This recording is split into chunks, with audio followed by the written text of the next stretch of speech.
మరో 2 నెలల్లో assembly, parliament ఎన్నికలు జరగనున్న నేపథ్యంలో పోలీసు యంత్రాంగాన్ని అప్రమత్తం చేశామని ఏలూరు రేంజ్ డీఐజీ అశోక్ కుమార్ తెలిపారు. కృష్ణా జిల్లా పోలీసు కార్యాలయాన్ని ఆయన సందర్శించారు. ప్రశాంత వాతావరణంలో ఎన్నికలు జరిగేందుకు అవసరమైన చర్యలు ఇప్పటి నుండే ప్రారంభించామని అన్నారు. అత్యంత సమస్యాత్మక గ్రామాలను గుర్తించి ఆయా గ్రామాలపై ప్రత్యేక దృష్టిని సారిస్తున్నామని వెల్లడించారు. ఎన్నికల్లో గొడవలు సృష్టించే వారిని గుర్తించి బైండ్ ఓవర్ కేసులు నమోదు చేస్తున్నామని డీఐజీ వెల్లడించారు.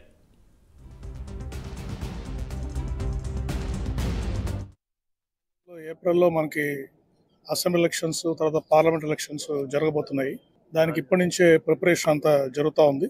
ఎలక్షన్ కమిషన్ ఆఫ్ ఇండియా వారి గైడ్ లైన్స్ ప్రకారం ఈ ఫోర్సెస్ డిప్లాయ్మెంట్ కానీ, క్రిటికల్ పోలింగ్ స్టేషన్స్ ఐడెంటిఫై చేయడం కానీ, ఇవన్నీ కూడా క్రమ పద్ధతిలో జరుగుతూ ఉంది. అవసరమైన సిబ్బందిని కూడా ప్రొజెక్ట్ చేస్తున్నాము.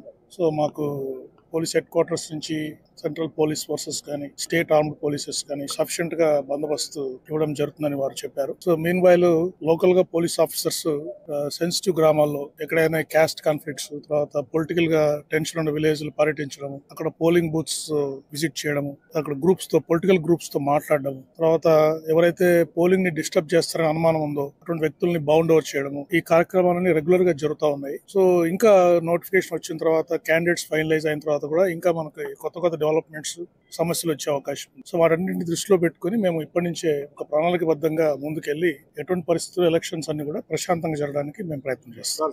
ఇప్పుడు సమస్యాత్మక ప్రాంతాలు అనేది ఎలక్షన్ కమిషన్ ఆఫ్ ఇండియా వారు కొన్ని గైడ్ లైన్స్ ఇచ్చారు. ఆ గైడ్ లైన్స్ ప్రకారం వాటిని గుర్తించడం జరుగుతూ ఉంది. ఇప్పుడు ఏంటంటే ఈ ఎక్సర్సైజ్ అనేది joint exercise. District election officer అంటే కలెక్టర్ గారు, జిల్లా ఎస్పీ గారు ఇద్దరు కలిసి వాటిని డిసైడ్ చేస్తారు. కాబట్టి